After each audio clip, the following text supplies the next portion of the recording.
And now, ladies and gentlemen, before we actually begin the humorous portion of tonight's show, I wonder if we might just have a moment of silence for the 43 elderly, mentally retarded Bolivian senior citizen volleyball fans who lost their lives this morning in a roller coaster accident just outside of La Paz, Bolivia.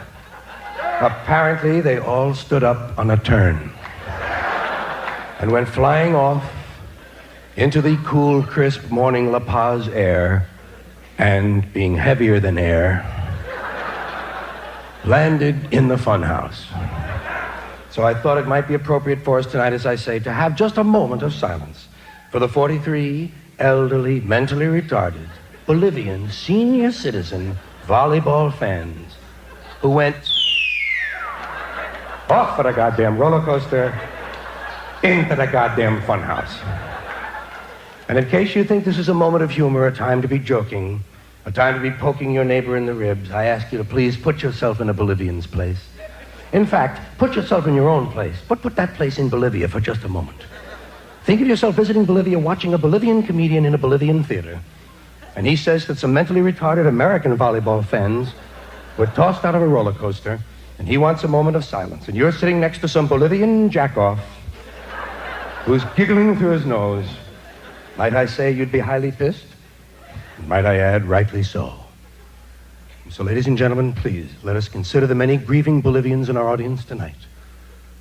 And let's check that very normal human impulse to laugh quite a bit when another person dies. And let us observe a moment of silence for the 43 elderly, mentally retarded, Bolivian senior citizens, volleyball fans.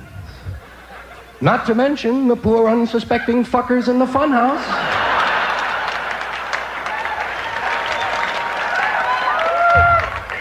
Well, I can see this isn't going to work. But that's all right. That's all right, because I don't know what to do during a moment of silence either. I don't know what to do during a moment of silence. What do you do during a moment of silence? What do they want? What do they expect of me? Do they want me to pray? They don't say that. If they want me to pray, fuck them, let them ask. I'll pray, but goddammit, you gotta ask me. They don't say that. They issue no instructions whatsoever. You go to the baseball game, you go to the football stadium, and they'll say, ladies and gentlemen, ladies and gentlemen, ladies and gentlemen, ladies and gentlemen, ladies and gentlemen, ladies and gentlemen, we would like, a moment, silence. I don't know what to do. Sometimes I have evil thoughts. Usually I wind up counting the pimples on the neck of the man in front of me.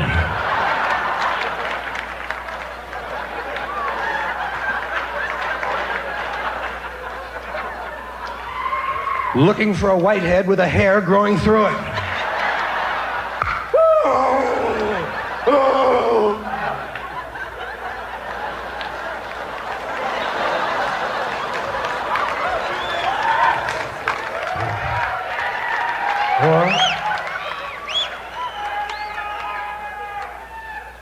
Or sometimes I'll find myself staring at the huge but perfectly formed breasts on the woman in the row in front of mine, rising and falling softly in the late October afternoon sun.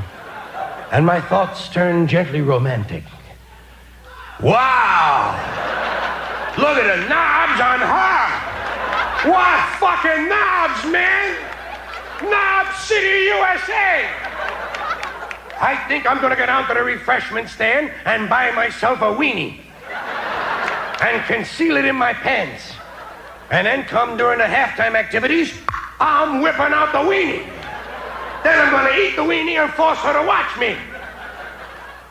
Nah, she probably wouldn't understand.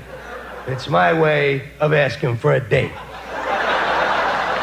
Well, your imagination runs away with you. I don't know what to do during a moment of silence. And why is it silence? What is it silence they want for? I mean, after all, the man, whoever it is we're honoring, is dead. What good is silence? Guy's not going to wake up now. How about a moment of screaming? Wouldn't that be more appropriate for a dead person? Ah! Would sure put you in the mood for the ball game.